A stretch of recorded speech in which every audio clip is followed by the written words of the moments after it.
ಬೀದರ್ ನಗರ ಕೇಂದ್ರ ಬಸ್ ನಿಲ್ದಾಣದಲ್ಲಿ ವಾರ್ತಾ ಇಲಾಖೆ ವತಿಯಿಂದ ಪಂಚ ಗ್ಯಾರಂಟಿ ಯೋಜನೆಗಳ ಕುರಿತು ವಸ್ತು ಪ್ರದರ್ಶನ 3 ದಿನಗಳವರೆಗೆ ನಡೆದಿದೆ. ಸದರಿ ಕಾರ್ಯಕ್ರಮವನ್ನು ಬೀದರ್ ಜಿಲ್ಲಾಧಿಕಾರಿ ಶಿಲ್ಪಾ ಶರ್ಮಾ ಅವರು ಉದ್ಘಾಟನೆ ಮಾಡಿದ್ದಾರೆ. ಈ ಸಮಯದಲ್ಲಿ ಜಿಲ್ಲಾ ಗ್ಯಾರಂಟಿ ಯೋಜನೆ ಅಧ್ಯಕ್ಷರಾದ ಅಮೃತರಾವ್ ಚಿಮ್ಕೋಡೆ ಇತರ ಗಣ್ಯ ವ್ಯಕ್ತಿಗಳು ಉದ್ಘಾಟನಾ ಕಾರ್ಯಕ್ರಮದಲ್ಲಿ ಭಾಗವಹಿಸಿದ್ರು. ಈ ವಸ್ತು ಪ್ರದರ್ಶನ ಮಳಿಗೆಯಲ್ಲಿ ಮಹಿಳೆಯರಿಗೆ ಉಚಿತ ಪ್ರಯಾಣಿಸಲು, ಶಕ್ತಿ ಯೋಜನೆ, ಸ್ವಾವಲಂಬಿ ಬದುಕು ನಡೆಸಲು ಯಜಮಾನಿಯರಿಗೆ ಪ್ರತಿ ತಿಂಗಳು 2,000 ನೀಡುವ ಗೃಹಲಕ್ಷ್ಮಿ ಯೋಜನೆ, ಅನ್ನಭಾಗ್ಯ, ನಿರುದ್ಯೋಗಿ ಪದವೀಧರರಿಗೆ ಪ್ರತಿ ತಿಂಗಳು 3,000 ಹಾಗೂ ಡಿಪ್ಲೊಮಾ ಪದವೀಧರರಿಗೆ 1,500 ನೀಡುವ ಯುವ ನಿಧಿ, ಉಚಿತ ವಿದ್ಯುತ್ ನೀಡುವ ಗೃಹಜ್ಯೋತಿ ಯೋಜನೆಗಳು ಹಾಗೂ ಇಂದಿರಾ ಕ್ಯಾಂಟೀನ್ ಕುರಿತು ಮಾಹಿತಿ ಫಲಕಗಳು, ಪುಸ್ತಕಗಳು, ಯಶೋಗಾಥೆಗಳು ಇಲ್ಲಿವೆ. ಸೆಲ್ಫಿ ಪಾಯಿಂಟ್ಗಳಲ್ಲಿ ಗಣ್ಯರು ಜನರು ಫೋಟೋ ಕ್ಲಿಕ್ಕಿಸಿಕೊಂಡರು.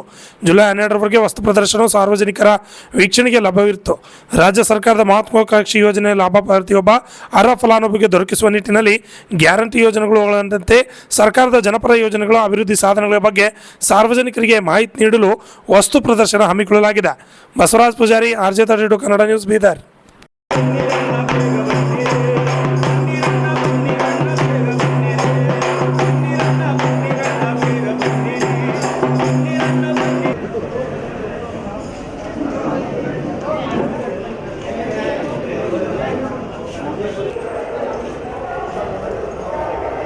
ಕೊಡ್ರಿ ಕೃಷ್ಣ ಕೊಡ್ರಿ ಕೃಷ್ಣ ಓಕೆ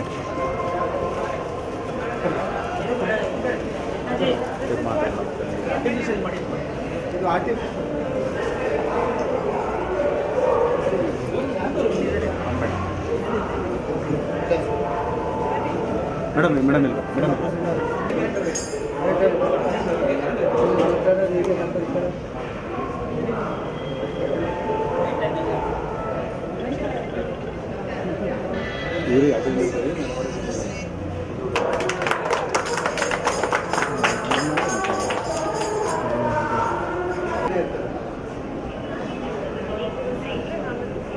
ತೆಗಿತಾರೆ ಮತ್ತೆ ಬೇರೆ ಜಿಲ್ಲೆ ಲಾಸ್ಟ್ ಇದೆ ಲಾಸ್ಟ್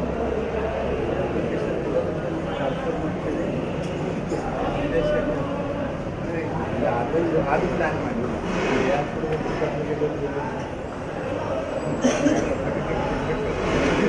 ಪ್ಲಾನ್ ಮಾಡೋಣ.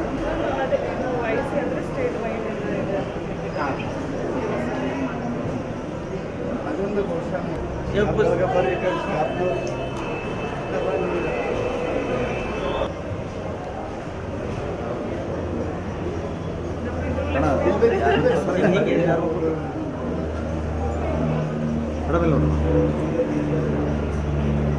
ಸರ್ ನೋಡಿ ಸರ್ ಈ ಕಡೆ ನೋಡಿ ಪುಸ್ತಕ ಸರ್ ನೋಡಿ ಸರ್